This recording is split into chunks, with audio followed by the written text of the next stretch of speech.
Prescott is God. She is my Lord and Savior. She is my creator. She is everything. She's God. Buffy is Jesus.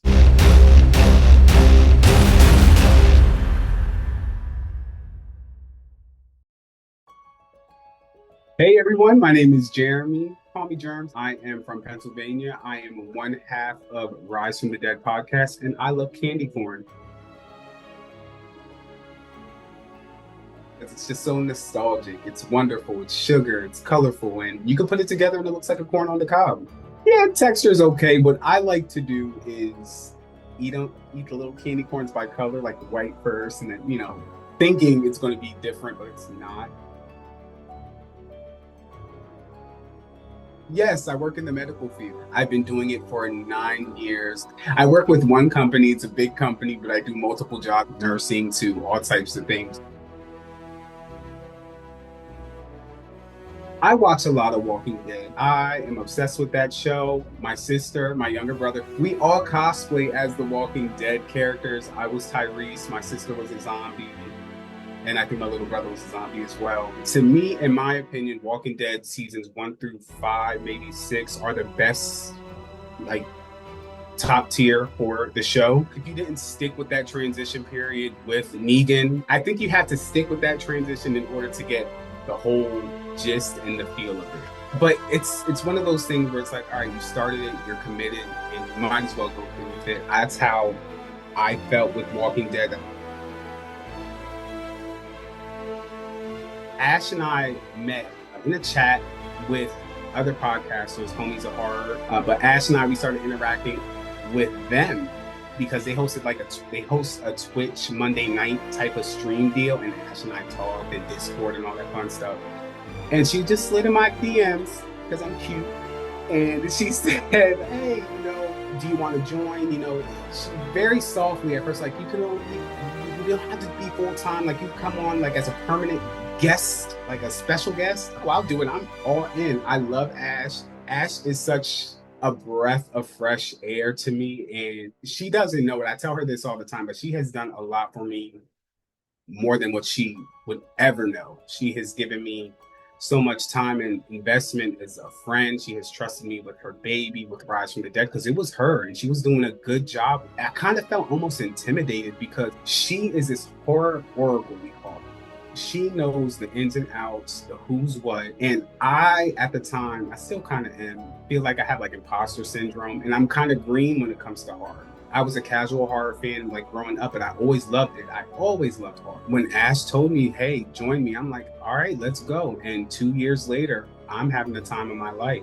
Ash and I, we are a ball of uncoordination, goofiness, but we make it work. We'll stop in the middle of talking to look up a fact or something, like, hold on, that don't sound right, Ash. Can you fact check that? Or, yeah, we talk about horror, but I think Ash and I, our feel is, come over, kick your feet up, we'll have table talk.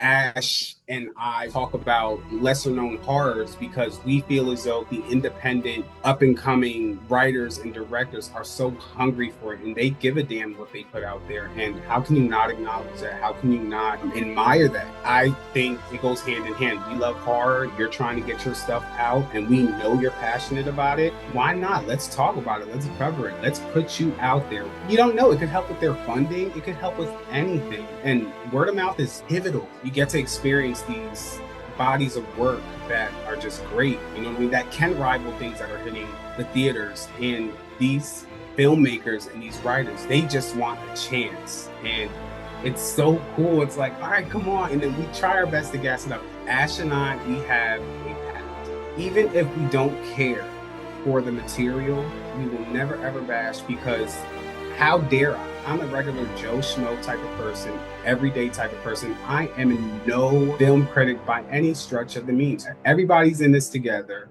Support, love, and uplift. The very first movie that I can think of that scared me, like legitimately scared me, was The Strangers. You have Freddy, you have Boogeyman and Frankenstein, you have all these monsters and creatures and murderers. but it's really something scary about something that's based off of true events and something that can happen and that happens every day. Scares the shit out of me. I happened to watch The Strangers for the first time.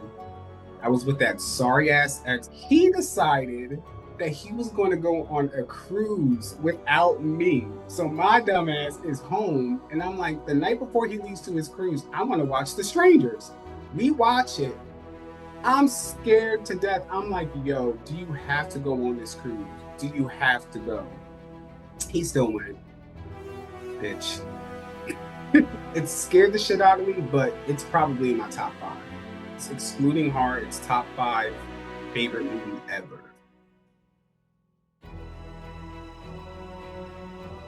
Meeting Ash for the first time, it was so good that I could just wrap my arms around this person. Like, you are real. You are my comfort. You feel like home. Ash, she's just such a ray of sunshine. She's so contagious with her joy and her smile. They don't make them like you no more. We also have other friends, and just all of us together, it's a movie.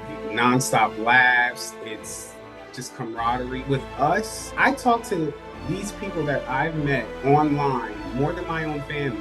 BlerdCon overall was epic. It's going to happen again in March. We're going again. I don't think we're going to do a panel this year because we kind of just want to sit back and indulge, support our friends who are doing panels. We want to show them love. They showed us love with our panel. We covered the top 10 Black and Brown underrated final girls, and I had so much fun. Everybody's so knowledgeable, everybody's so passionate, and everybody wanted to make a case for why they picked this person to be on the list. It was so fun. We came up with this list. We picked out a video highlighting their kick-ass moments and stuff like that. It was so cool to see the crowd react like, oh my gosh, they got Geraldine, you know, they got Maggie, they had this person, they have that. It felt like a sense of accomplishment. We got a feel for this. The audience rank these based on our argument, based on our fun facts that we put together. That was a highlight. Meeting Ash was a highlight. Just seeing everybody in their element, not give a damn, and just have fun and be themselves and let their inner kid just come out and blossom.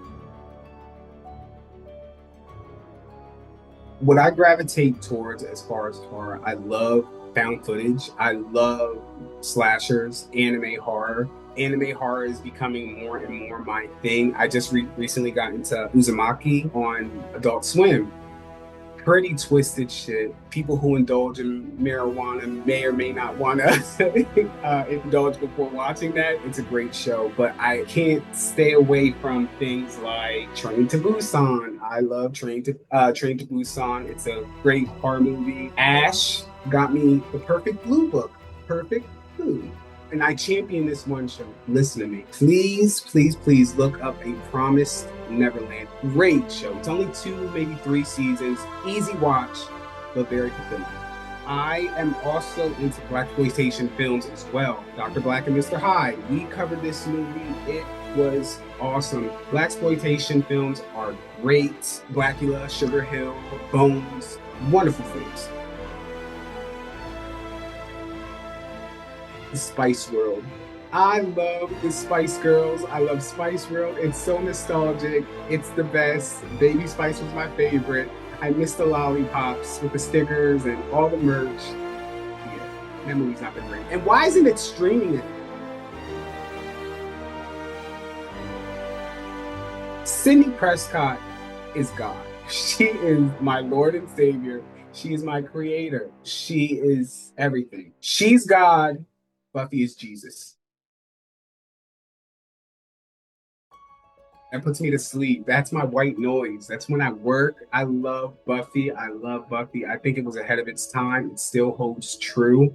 Aged incredibly well. We won't talk about He Who Shall Not Be Named. The character development. Every character I love. People talk so much shit and give Xander so much hate. I love Xander.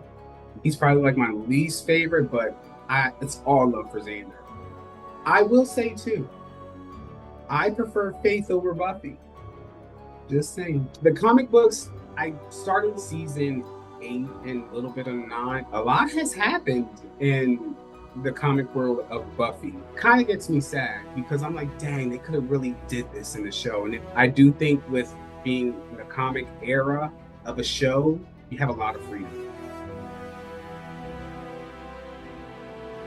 A Black queer character that comes to mind in modern times is Keke Palmer's Emerald from Nope. Great character development. I loved her relationship with her brother. Emerald reminded me of like my homegirl. It's free, but there are different types of versions of an Emerald. I was talking to a filmmaker. He does short films. His name is Ryan Shogi. He made it a point to center a lot of his projects and short films around women, people of color, and he's a straight white man. We've seen the Arnold Schwarzeneggers and the Sylvester Stallones. Let's get some powerful, badass women in here. Women meaning all women, trans women, Black, brown. Get them in here. There is a space for everyone here. I think horror you can pull some good messages out of horror, perseverance, strength, leaning on friends. But I do think horror can help people in the sense of, damn, you like that too? Just finding a camaraderie and friendship and community. It's so good.